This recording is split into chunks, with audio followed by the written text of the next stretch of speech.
Hey, what's up guys? Welcome back. Today we are going to do a little bit of Christmas Q&A.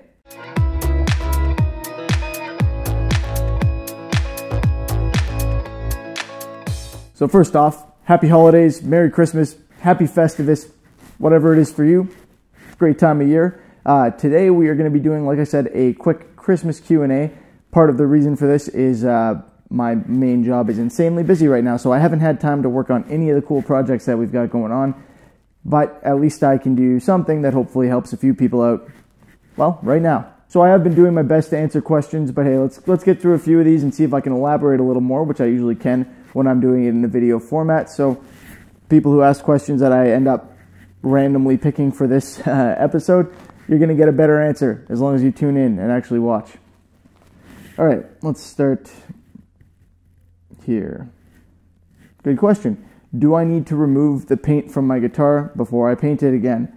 Well, as usual, the answer is it depends. If you're going for a transparent finish, of course, you do need to remove the paint so that you'll be able to see the wood grain underneath, if that's what you want. Aside from that, generally speaking, you really don't need to remove the paint as long as you're doing a solid body electric guitar or a semi-hollow or something like that. If you're painting an acoustic and you want to layer more paint on there, not only do you need to remove the paint that's on there already, but you need to be very careful about what kind of paint you put over top of that. It can affect how it sounds. On an electric, it really doesn't matter that much, so go ahead and scuff that paint that's on there to like 600 grit or 400 if you're going to prime, and you can paint right over it as long as you fill in any dings that you have. It makes things a lot easier. All right, what do we got next here? Let's move to a more, I guess, slightly more personal question. Is that your shop that you paint at in the videos?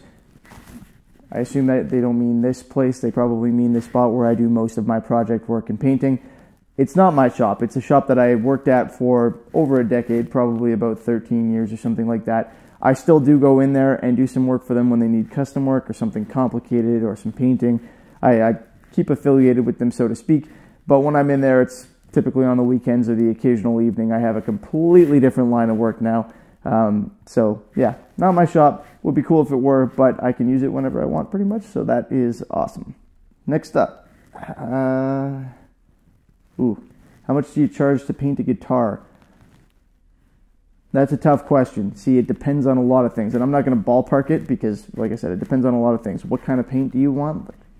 Are we talking a polyurethane finish with an acrylic undercoat or a polyurethane undercoat? Are we talking a nitrocellulose finish? Are you looking for something more in the hand-applied style? You know, depends on all of that, but also what you want. Three-tone burst, straight color. Transparents are more difficult than opaques generally. Red pearl is more expensive than, for example, flat black. Airbrush graphics, etc., etc. There are so many possibilities. It's impossible to come up with a guess for that, but prices may vary. Keep in mind that I am in Canada, so if you want a guitar painted and you're from the States, for example, you have to ship it to me and back. There are places in the States that do paint jobs on guitars and stuff, even custom paint jobs, lots of them out there. So sometimes it's more efficient, and I've told a lot of people who ask me for paint jobs where they can go to go get that done somewhere where they don't have to pay almost as much as the paint job sometimes to ship the thing back and forth. Especially on a set neck guitar, it's crazy how much it costs to get that, you know, from Florida to Alberta and back. What have we got next? Something more recent. Okay. Do you sell your kit guitars and guitar bodies when you're done with them? If not, what do you do with them?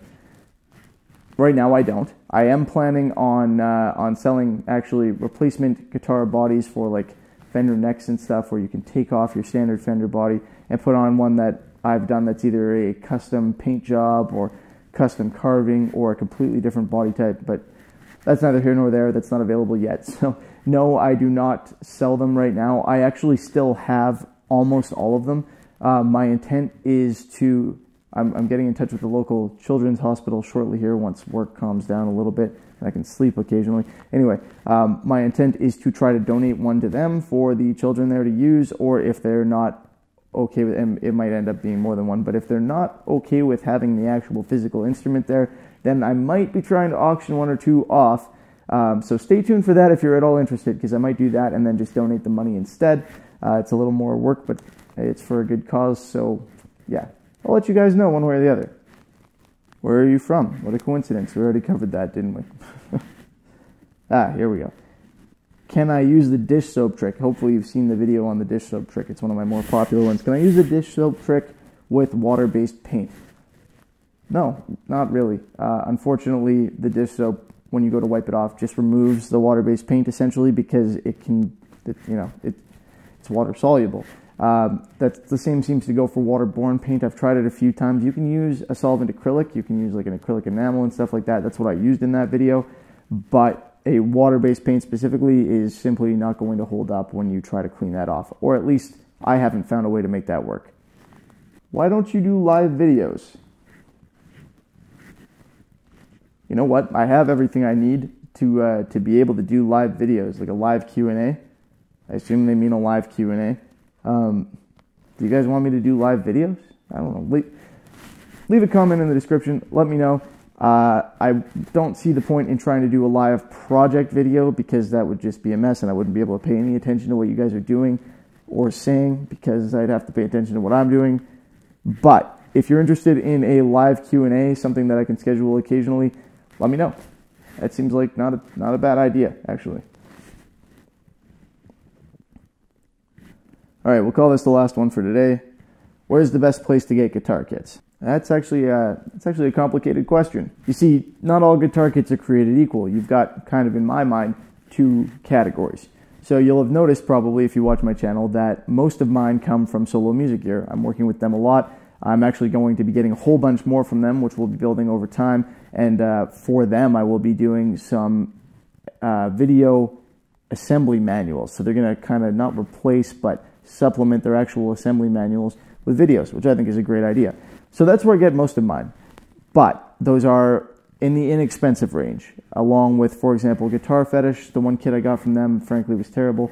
I've heard good things about the Fretwire. I've got this Tom Top kit here that, while it's cool and interesting and I kind of like it, it's also got some really questionable issues with it that, you know, show that maybe the quality isn't there in the manufacturing. I've also heard good things about Bargain Musician. So you've got a variety at the lower end there. I haven't tried the Fretwire or Bargain Musician. I think if I were going to, I'd probably give Bargain Musician a shot. But right now I get kits from Solo, so it doesn't really make sense. I find them quite reliable, so I wouldn't really go elsewhere for them. Plus they're Canadian, which works for me. Then we have an entire other end of the spectrum here where you're going to buy a kit that costs more than a guitar generally, an inexpensive guitar generally would, but you're going to have really high quality stuff, like so high quality that it belongs in a very, very expensive guitar, and of course they're not going to cost that much. And you're also going to have very reliable fit and all of that, and you just go from there. Pardon me. So those are, for example, Precision guitar kits, which I also believe is Canadian. Excellent guitar kits, beautiful stuff, the kind of thing that I would probably not really buy because I like to take my guitar kits and take a grinder to them and put in my own carves and do all sorts of crazy stuff sometimes, and I wouldn't want to do that to a kit quite like that. Let's talk American made. You've got Kiesel. They do amazing work. You can get custom guitar kits and stuff from them, I think, because they do custom guitars, so they've got some really nice stuff. Again, quite expensive, a little bit out of my price range, but if you've got the money and you want something really reliable that you can assemble easily and just know it's going to work, those kinds of things will work great for you. Warmoth is another example of that. You can buy something that's like perfect Fender spec from them and probably has better quality materials than a lot of the Fender guitars, if I had to guess, which I do. And Crimson Guitars, they make great guitar kits. You can tell just by looking at them too that they're really nice, well-made guitar kits. I don't think they necessarily come with all the hardware and stuff, but I'm not sure. I haven't looked into it. Those are made in the UK, so if you're interested and you're out there, that's a place to check out. And I think on the lower end of the spectrum, again, if you're out in the UK, Bulldog Guitars, maybe. There's also a company called Guitar Build UK, I believe, or Guitar Build Co. that makes what appears to be really nice guitar bodies and stuff. Again, pretty expensive, but it's all on what you're looking for. For me, I like to mess around with them to the point that I don't want to buy an expensive one. But simple as that. Anyway, thank you guys for watching. I hope you enjoyed the video. If you did, please feel free to give it a thumbs up. Apparently, it actually helps me a lot if you do that, so I should start asking earlier in the video. But regardless, thumbs up would be appreciated. Subscribe if you haven't already, and I will see you next time. Thanks again for watching. Happy holidays. Have a good one.